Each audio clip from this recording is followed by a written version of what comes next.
আপনারা জানেন এই মৌসুমটাতে আমরা অনেকেই হয়তোবা ভ্রমণে যাব। ভ্রমণের বিষয়ে আজকে প্রতিদিনই প্রায় কোনো না কোনো খবর আছে। তার কারণ এই মৌসুমটা ট্যুরিজম মৌসুম, ভ্রমণের মৌসুম হিসেবে আছে। বিশেষ করে সামার ট্রাভেল যেটাকে আমরা বলে থাকি। আজকে একটি প্রতিষ্ঠান প্রায় ১১০ টি শহরের যুক্তরাষ্ট্রের উপরে জরিপ চালিয়ে সবচেয়ে সাশ্রয় আ যে শহরগুলো ১০ টি শহরের একটি তালিকা তারা প্রস্তুত করেছে। যে আগামী সামার মৌসুমে আ তুলনামূলকভাবে অনেক কম খরচে এই শহরগুলো আপনারা দেখে আসতে পারেন এবং এই শহরের মধ্যে সবচেয়ে তালিকায় সবার উপরে উঠে এসেছে। আর তার বিচার করা হচ্ছে সেটি হচ্ছে অপটিমাস ট্রাভেল।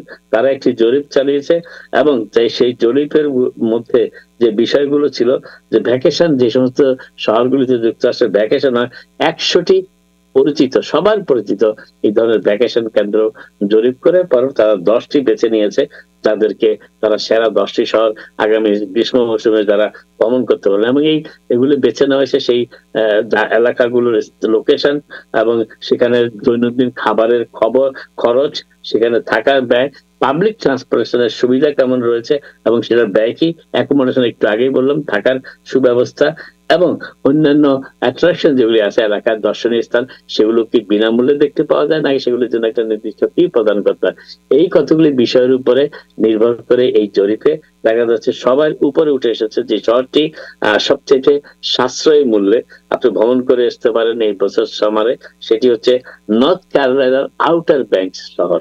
সেই আউটার ব্যাংকস শহর নর্থ ক্যারোলাইনার একটি ছোট্ট সুন্দর শহর এবং সেই শহরের দেখা যাচ্ছে প্রতিদিন গড় পড়তায় খরচ হচ্ছে $১৭৭ একজনের জন্য এবং একটি পরিবার, ৪ জনের একটি পরিবার যদি ১ সপ্তাহ সেখানে ভ্যাকেশনে যায় তাদের খরচ হতে পারে প্রায় $৩,২৪৭ মতন, সব খরচ সহ। এবং যে অপটিমাস ট্রাভেল প্রতিষ্ঠানটি জানিয়েছে যে এটি যুক্তরাষ্ট্রের সবচেয়ে সুলভে এবং সবচেয়ে দর্শনীয় ভাবে দেখার মতো একটি শহর আউটার ব্যাংক, যেটি সবার তালিকার উপরে উঠেছে।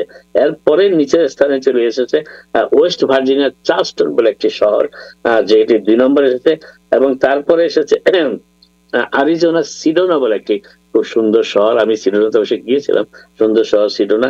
এরপরে এসেছে কেপ কড ম্যাসাচুসেটস, বিখ্যাত শহর, অনেকে গেছেন। এরপরে ওকলাহোমা সিটি, ওকলাহোমা, যেখানে এখন বিপুল সংখ্যক বাংলাদেশের বসবাস, সেই ওকলাহোমা সিটি, বিশেষ করে ছাত্র এবং শিক্ষক সেখানে থাকেন। এরপরে এসেছে অরিগনের বন্ড বলে একটি শহর, ব্যান্ড বলে একটি শহর এবং এরপরে ইউটার মাউন্টেন ভ্যালি। তারপরে এসেছে ১০ম শাখায় চলে এসেছে সেই ইউটার মাউন্টেন ভ্যালি। অর্থাৎ এই ১০টি ছোট্ট শহর যদিও কিন্তু এই শহরগুলি খুবই দর্শনীয় এবং সাশ্রয়ী মূল্যে এখানে আপনি আগামী গ্রীষ্ম মৌসুমে ঘুরে আসতে পারেন।